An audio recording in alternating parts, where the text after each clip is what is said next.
Good afternoon, everyone. My name is Alica Kizeková, and I am the program coordinator for the 12th International Symposium on the Czech Foreign Policy, Building Sustainable Connections.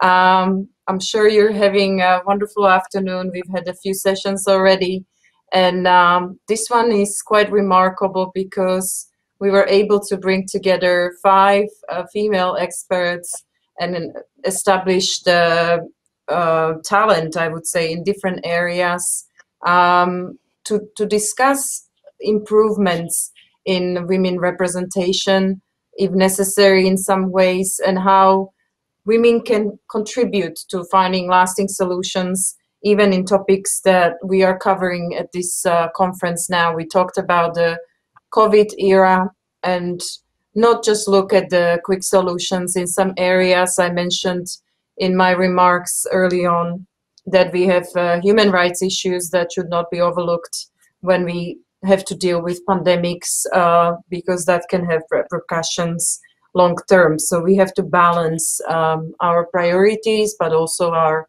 value system at the same time. I'm going to pass the floor from one expert to another and introduce them as they go. They will have about 5 to 7 minutes to respond. But before I do that, I would like to share with you a link which is relevant for the audience. If you can please go to slido.com, and then you can just have a hashtag SYMPO, SYMPO, and 2020-11, and you can start sending us your questions. We will be able to get them from you and try to answer in the second round of our contributions. So I'm going to start with our first panelist, Ambassador Ayesha Patricia Rekhi from the Canadian Embassy to the Czech Republic, who will tackle some of the questions that we sent her and are listed in our program, but also might want to share her own spin on this particular topic, and the floor is yours now. Thank you very much, Alicia, and let me just say how delighted I am to be part of this virtual panel with such a great group of experts, a great group of women, and really excited that this is an agenda item for these discussions. It's incredibly important.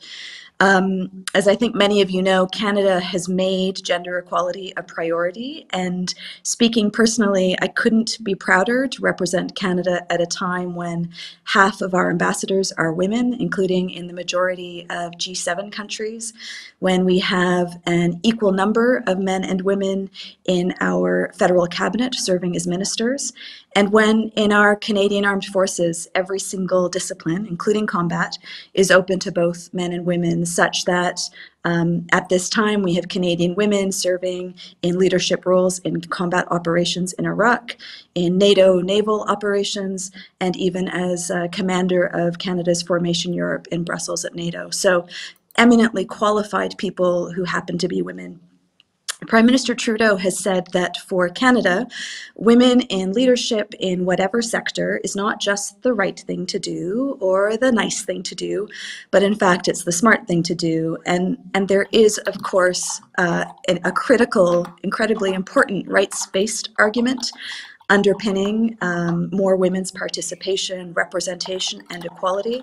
But there's also a strategic interest too, because we know, and the research bears out, that narrowing gender gaps grows our economies, grows our societies, grows our democracies.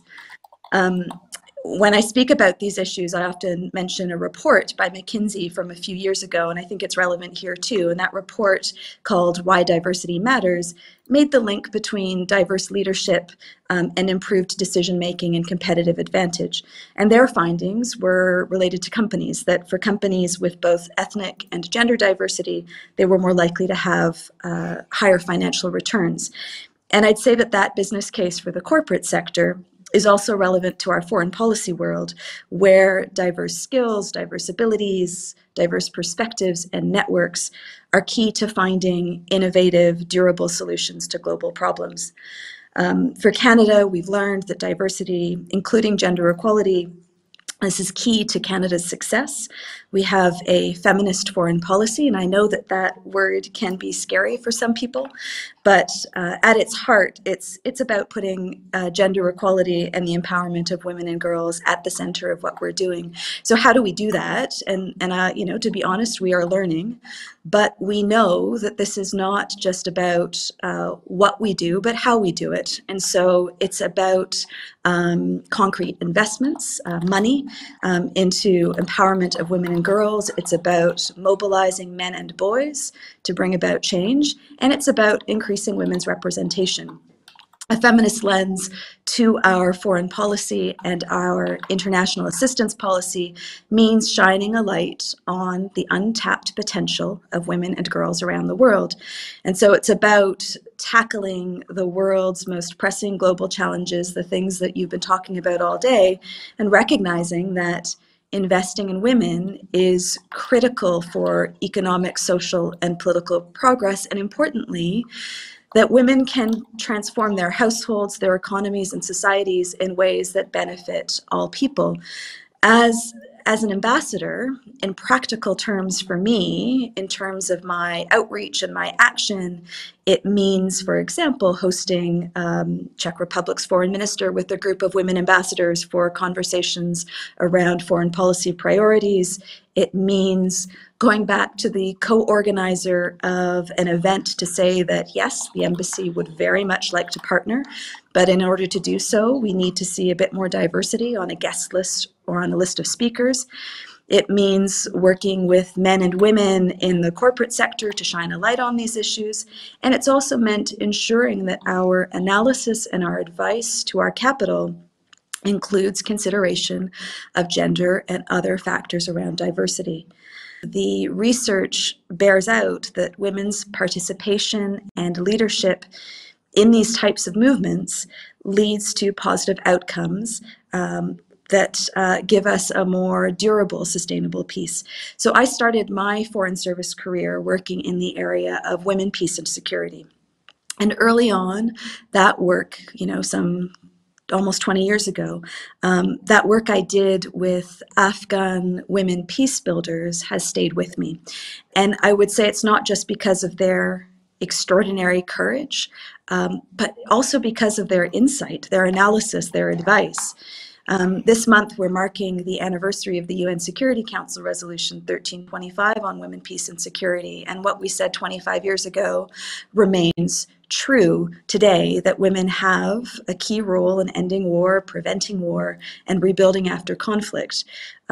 We know that when women are included in peace negotiations, when young women are included and women from different socio and economic backgrounds, that agendas broaden and space for community buy-in is created.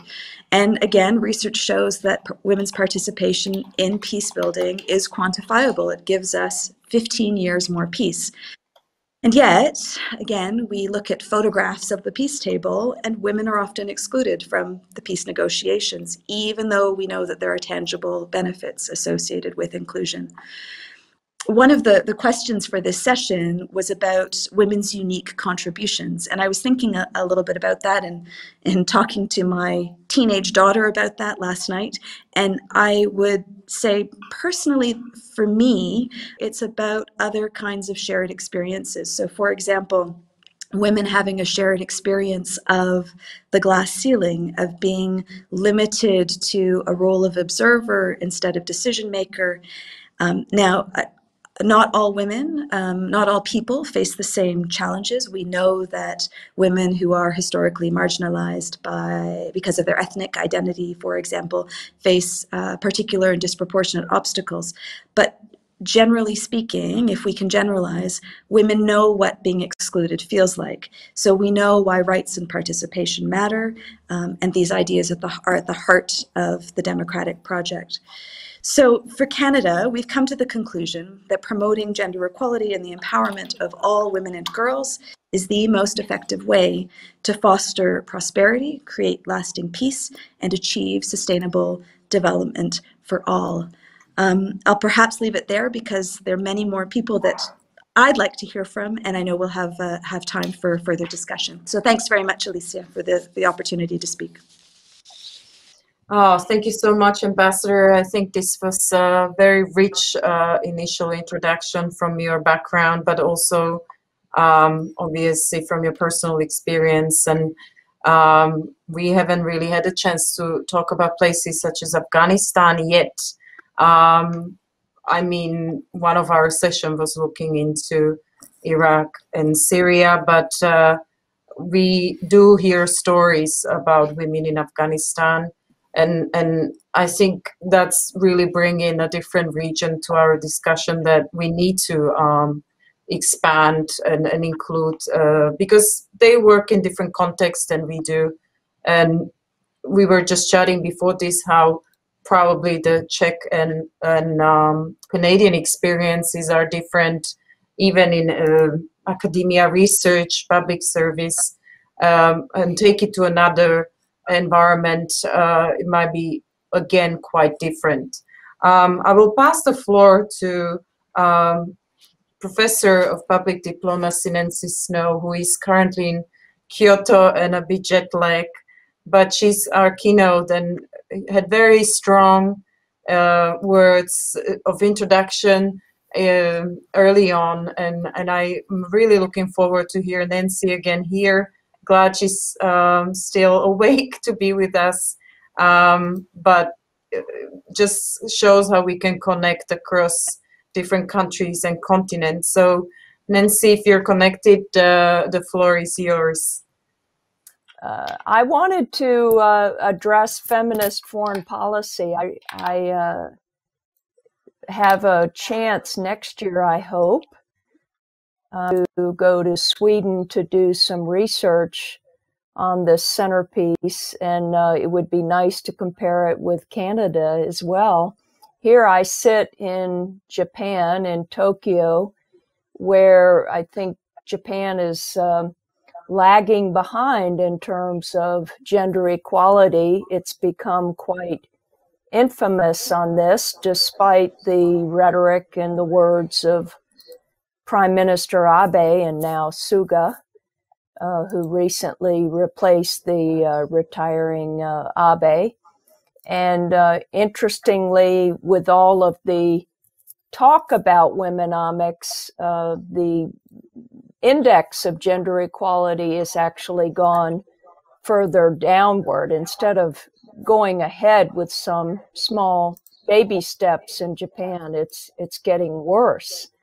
So, of course, I come from the United States, but when I came to Japan was when the idea of gender really hit me in the face like it never had. I hadn't really thought about it as much in my work in international relations. And gender becomes very prominent when you're living here in Japan. And in the classroom where I work with Japanese students, I was intrigued at what happens to a lot of Japanese young women, both at the high school level, I hear, and also at the college level. 60 to 70% of study abroad is female coming out of Japan. And there is this awakening. I started to talk to some of these returnees, and they were telling me they felt as if they were developing a different personality abroad because they really felt empowered and liberated, not only learning another language, often English, but also just in terms of seeing themselves as change agents in the world. And many of them, when they return to Japan, tell me that it's hard to fit back into society here because they don't see the same options that might be extended to women living abroad. Many of these women then track into, if they do go abroad, they will go to work in international organizations. The UN is known for having a lot of Japanese women who are in more prominent positions there, and they become role models. So it's a concept that I'm beginning to call gender diplomacy, that these women are indeed gender diplomats. We all can be gender diplomats as well. but I think especially for these young Japanese women and maybe others in the region as well, they are the change makers, they're the pioneers. And along with my Japanese colleague at Kyoto University of Foreign Studies, Kumiko Nemoto, she and I are now engaging in active research in this area. So I am sort of living gender equality in Japan. I recognize that I might be a role model, although I'm a foreign woman from the United States, and American women are certainly known as speaking our minds and being bold, a lot of us, including me. And so I don't expect myself to be a role model as much to Japanese women, but rather as a bridge builder, and to help them to engage in these roles, to understand the roles that they have both as public diplomats and gender diplomats. I will tell you all a couple of personal notes here. One is that 25 years ago, well, actually longer now, during the first term of the Clinton administration, I worked at the State Department. And there was this Japanese woman named Sadaka Ogata heading up UNHCR, and she became my rock star. I just thought the world of her. I was working in the Bureau for Refugee Programs. And of course, she passed last year, but I did get a chance to meet her and tell her that she was my rock star in the 90s and forever. And she really saw herself as a humanitarian, as wanting to do good in the world, and she just happened to be a woman. And so I would love to see many flowers bloom from the legacy that she left us with. She became very outspoken. She would go into the refugee camps, and she did a lot for Japan's image in the world for women at that time. And we're not seeing those women now, and I'd like to see more of them. The other personal note is, I don't know why it is with the pandemic, I had a lot of time to myself sheltering in place at my home in New York, in upstate New York. And over that time, I began to reach out to feminist writers and international relations who were the trailblazers for me when I was in graduate school in the 90s. Jan Tickner, Cynthia Enlow, these women, and they were very receptive to this outreach because of us having more of this downtime at home. And it so excited me about this research that I'm doing now that I was able to draw that line between when I was a graduate student, not thinking about gender, to where I am living in this part of the world where I think about gender all the time. And I'm really hopeful that with here in Japan, with the great emphasis that's placed on the UN Sustainable Development Goals in particular, we saw that at the G20 and the G7 that Japan hosted in the last few years. Very hopeful that there will be connections made between those sustainability and gender. I think those connections are being made, and I look forward to what is yet to come. But I do think we need to have more dialogue and broaden the dialogue and get beyond just the sort of statement of womenomics, which has not taken us as far along as we should have been at this time. So I will stop and listen to the other women, which I'm here for. Thank you so much, Nancy. I really find this interesting because it's about context sometimes. I spend so much time in Australia, and even now I'm connecting, and I don't feel, like you say, the gender topic to be so strong because the foreign policy is so focused on women representation. You see the female being strongly represented at the Ministry of Defense, Ministry of Foreign Affairs. But the moment I go to Czech Republic and even just a basic conference, often there is this issue, and I feel, I think what ambassador said, that women are so aware of not being sometimes maybe included in some discussions that it actually, and you turn it into the constructive way that we can then help in solutions in marginalized, for marginalized groups. But I agree with you, the context really makes difference, even for myself, how I feel about bringing up the topic. But I'll pass the floor to Deputy Director of Research from the Association of Foreign Affairs, Pavlína Janebová, who is in Prague and that has done some remarkable work for female experts in Prague, which I really praise her for. It's not easy. Pavlína, please, the floor is yours. Thank you.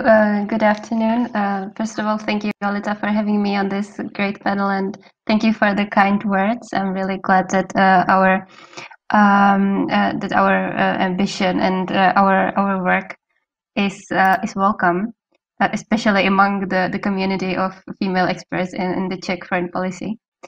I would like to contribute to this discussion from a more practical point of view, because as Alica already mentioned, we in the Association for International Affairs take the issue of women's participation in the discussion, in the expert discussion about foreign policy, very seriously.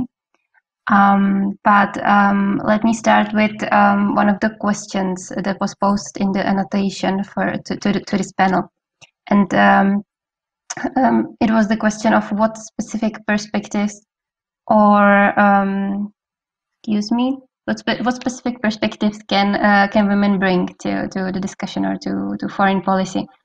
And perhaps following up a little bit on what Ambassador already mentioned, I don't think it would be fair to expect women to bring a specific approach to world affairs or to promote specific solutions to world problems.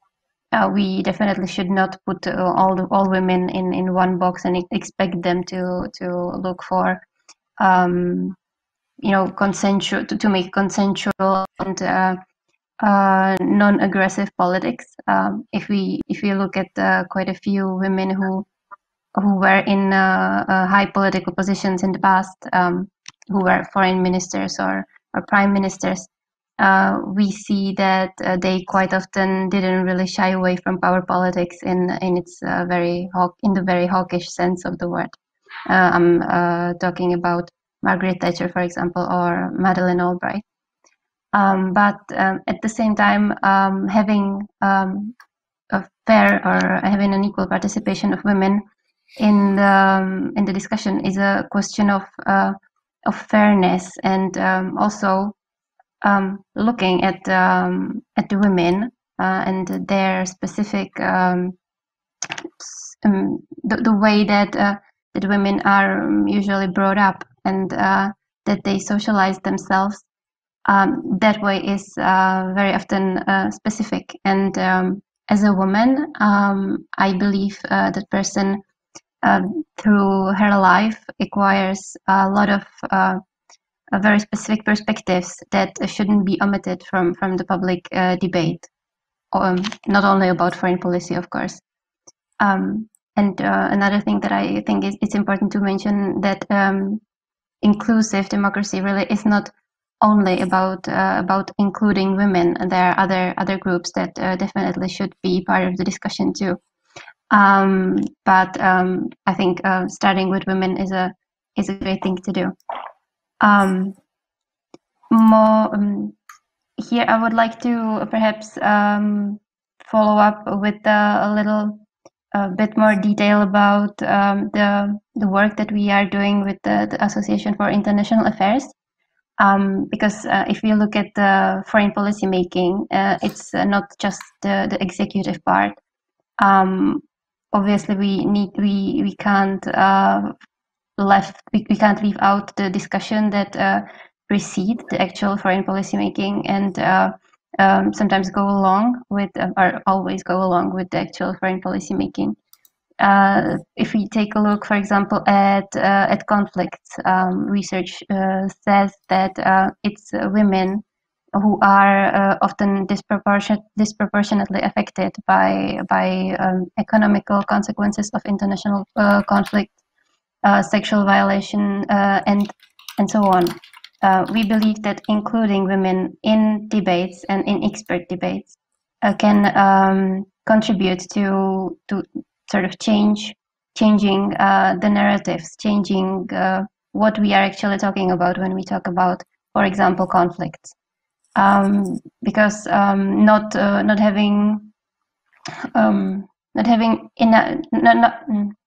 discussing the issue in a group that is diverse enough necessarily leads to leaving some important perspectives out of it, and then not really including them in the solution, so that the solution can't really work properly.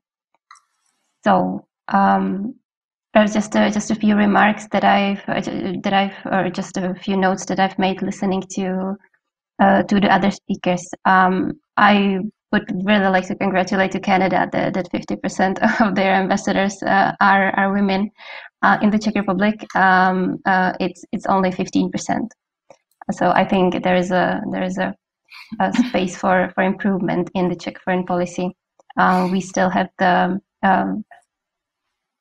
pertaining issue of glass ceilings and missing networks for women in the Czech foreign policy, which we in the Association for International Affairs also try to improve.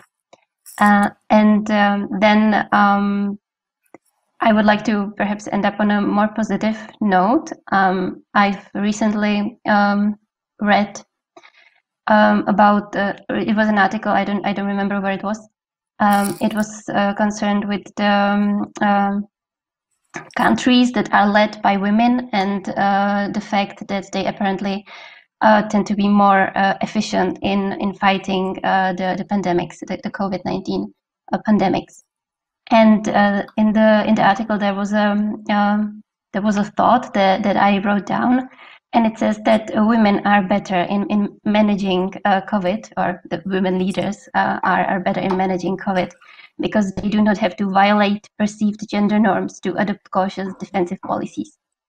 So I think that's an advantage that the women throughout the world can use.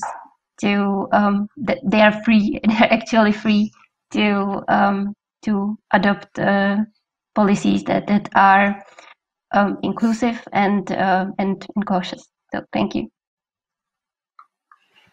Thank you so much, Pavlína. I think you took it nicely, constructively through the questions and then your experience and even COVID. So I think those who are focusing on Czech Republic right now were able to get a bit insight into the statistics as compared, let's say, with Canada. But I like that you ended on a positive note, because we need to bring out, as you know, as one of our questions that I wanted you to answer was to have the positive examples, and I thank you for that. I'll pass the floor to Velina Tchakarova, head of AIES in Austria, who is very active, I know, also in dialogues on security and foreign affairs. So I'm curious as to what Velina will share with us today. Thank you very much for this invitation. It's a great honor to be among such distinguished female leaders, and I will give my best to summarize my experience, my professional and personal experience from the field of security and defense policy, as meanwhile a director of a think tank which is based in that sector.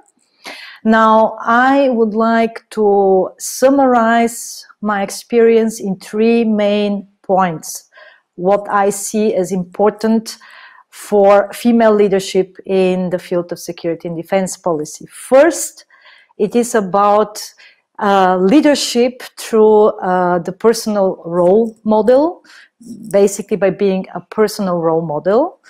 Second, it is about the female leadership through empowerment. And lastly, it is also about female leadership based on emotional intelligence, which gives additional qualities to the professional field. Now, when it comes to the first point about the role model, what was always important for me right from the start, and I have a lot of good news for you, by the way, because in the last 10 years a lot has changed, is that it was, and it still remains very important, to go against all the odds, to defy the odds when the surrounding environment has basically the message for you that it's not possible for you to be a leader in that sector because it's a very predominantly male domain. Then you just try to defy these odds and you go your own way. That also means, of course, that meanwhile there are here in Austria a lot of institutes which deal with foreign security and defense issues that have a female director as compared to the period of 10 years ago. That of course also sends the right message to the next generation of females who would be interested in entering the field of NGOs and institutes dealing with foreign security and defense issues. So basically by showing them that it is possible and that it is manageable, you give the right, you send the right signal to them. Then second important point I made was about female leadership through empowerment. Now, it has been proven through various studies in a lot of scientific domains that women are traditionally long-term thinkers, and through their various roles that they play in the personal life, they're multitaskers and they are family planners.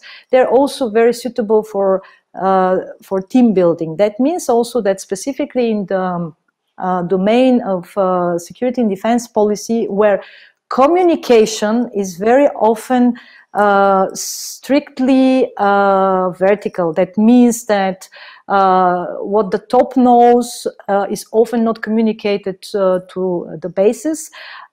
Female leadership allows a kind of a non-hierarchical structure where basically all components, all members of the team are being empowered and being delegated with roles, and basically this gives additional incentives to next generation of of young scholars and females who are interested in this field to enter, because they see that there is space for them to, for personal, professional development. So this kind of, team building work, I think, is what has played out based on my professional experience. And it works. It's a sustainable model, so to say. And then third, what I mentioned also is this probably a little bit unorthodox experience that I've made based on personal qualities. I often observe that women who seek to imitate male leadership, specifically in this very ego-dominated domain of defense, of the defense sector, when they seek to basically imitate male leadership, they often fail. It's not authentic, first and foremost. Second, it doesn't give them more credits to be more respected, by their male colleagues. And third, they do not, they ignore basic qualities that are actually strengths of the female leadership. And that means, of course, this specific qualities of being, compassionate, showing empathy, which also gives a lot of advantages when it comes to strong communication skills, because it's one of the most, like I already outlined, important,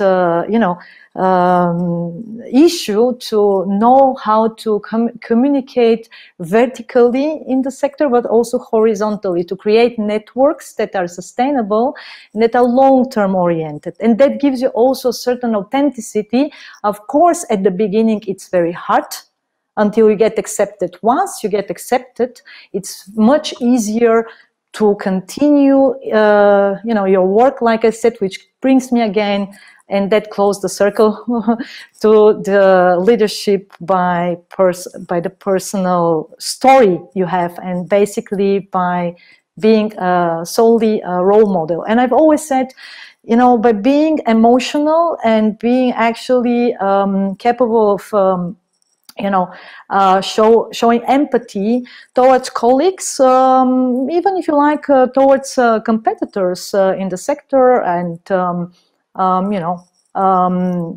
basically all networks, you actually activate that kind of missing link between, the professional and the personal, which women always will care, will share as stories and will take with themselves, because you can never separate it. You can never separate, as a woman, the one from the other. Women will always be connectors, will always be will be taking care of families, communities, and then of course community that they built at their workplace. And I think that is what makes them so important for specifically this sector, because when it comes to crisis management, and that's my last sentence, then of course specifically these personal qualities, and it was already outlined by my other colleagues, are really a big advantage for negotiations,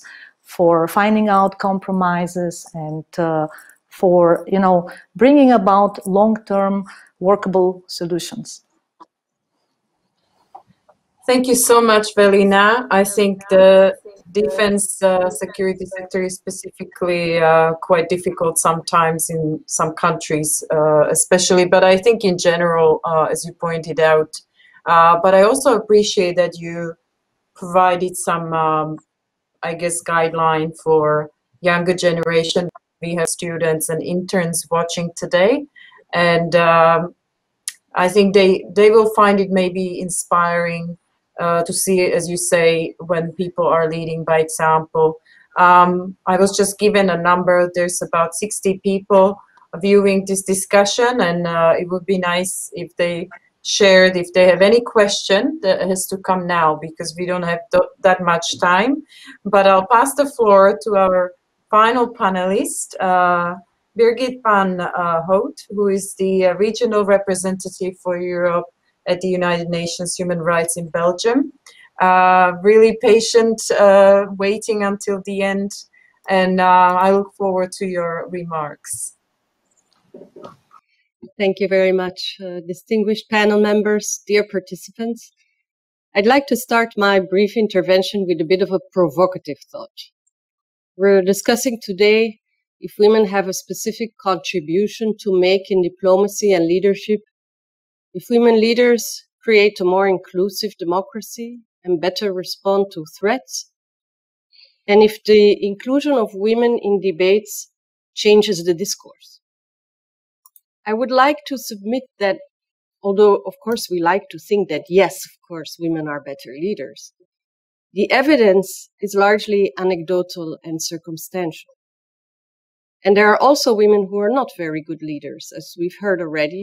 Just like among men, you have good and bad leaders, inclusive and authoritarian leaders, those who use a discourse that brings people together, and those who polarize societies with divisive narratives. But to me, that is not really the question. Even if women are not better leaders than men, they still have the right to participate and the right to equal representation, simply because they exist. It is a bit like the business case for gender equality or diversity. You often hear that diversity is good for business. But this is a rather dangerous argument. What if tomorrow diversity is no longer good for business? I would therefore like to advocate for a human rights approach to the topic. Women's participation and equal representation are not favors to be granted by someone. No, they are birthrights, and as such, they're part of natural law.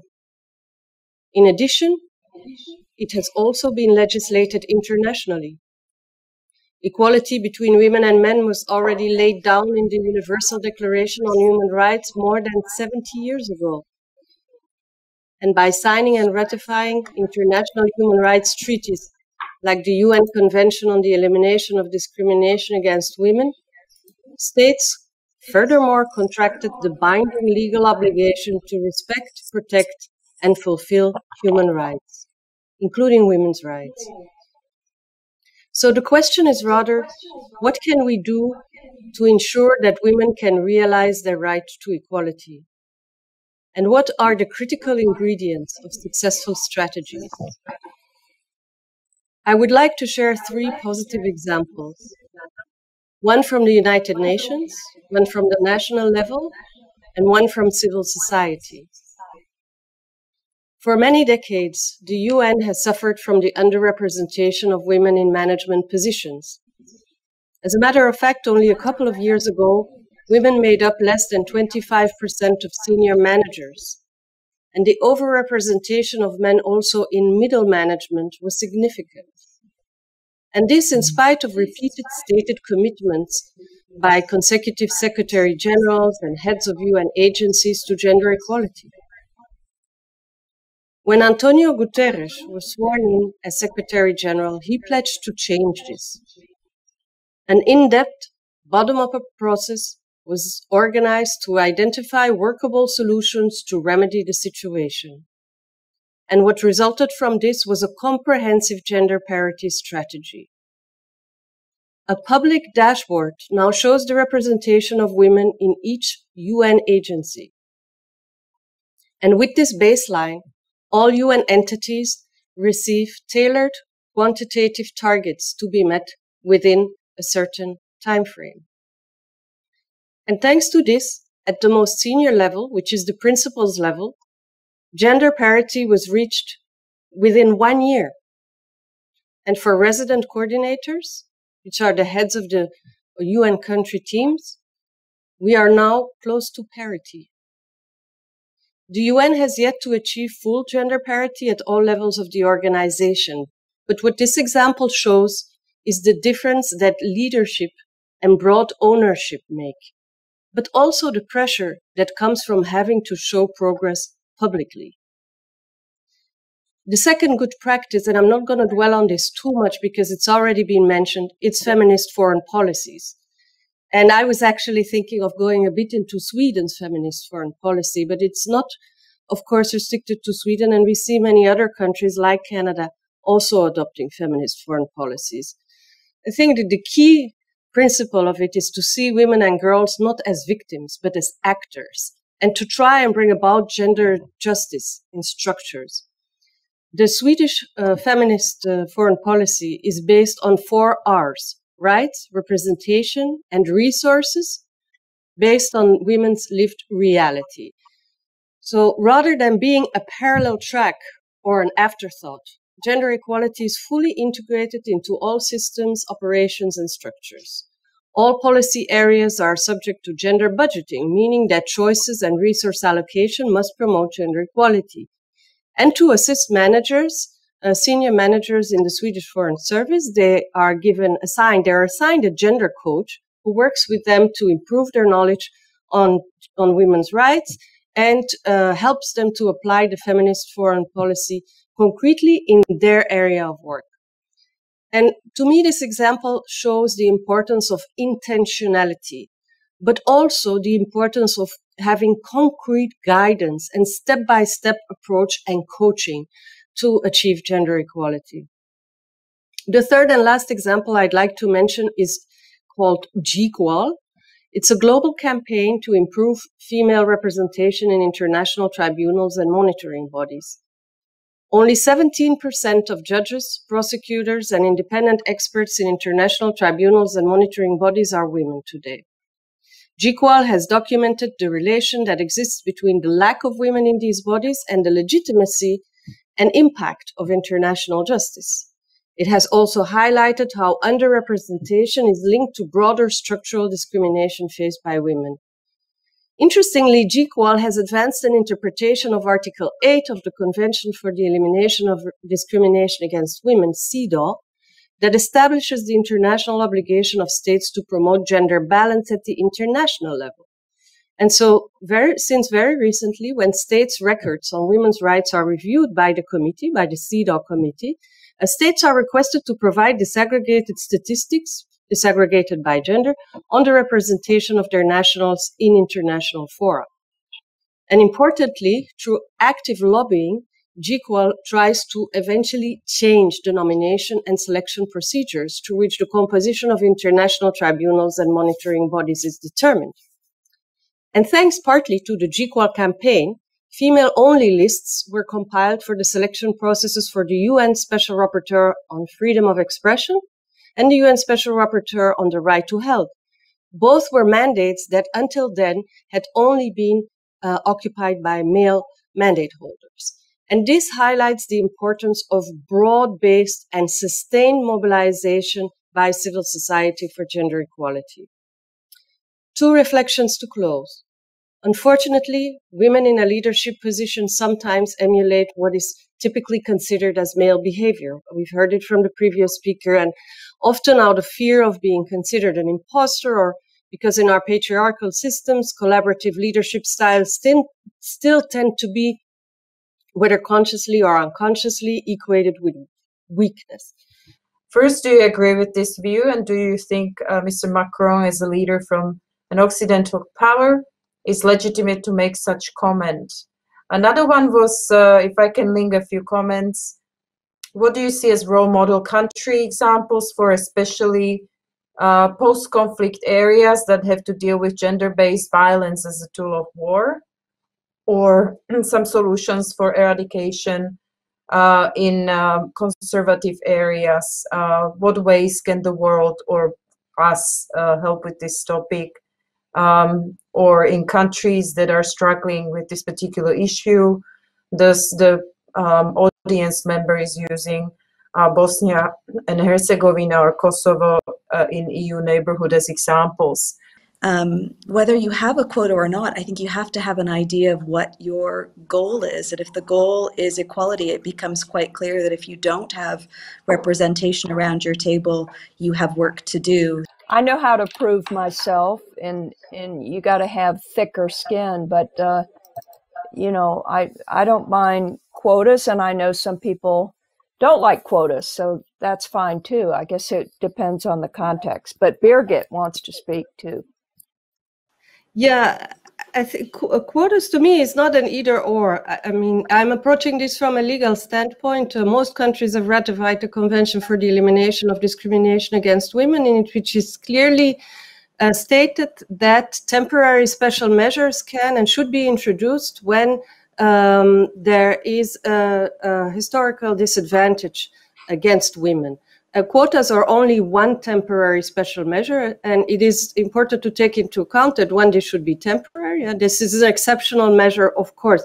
I think quotas are not an aim in itself, as we've heard before. They're a goal, they're a means to achieve gender equality. They should not be a goal in themselves.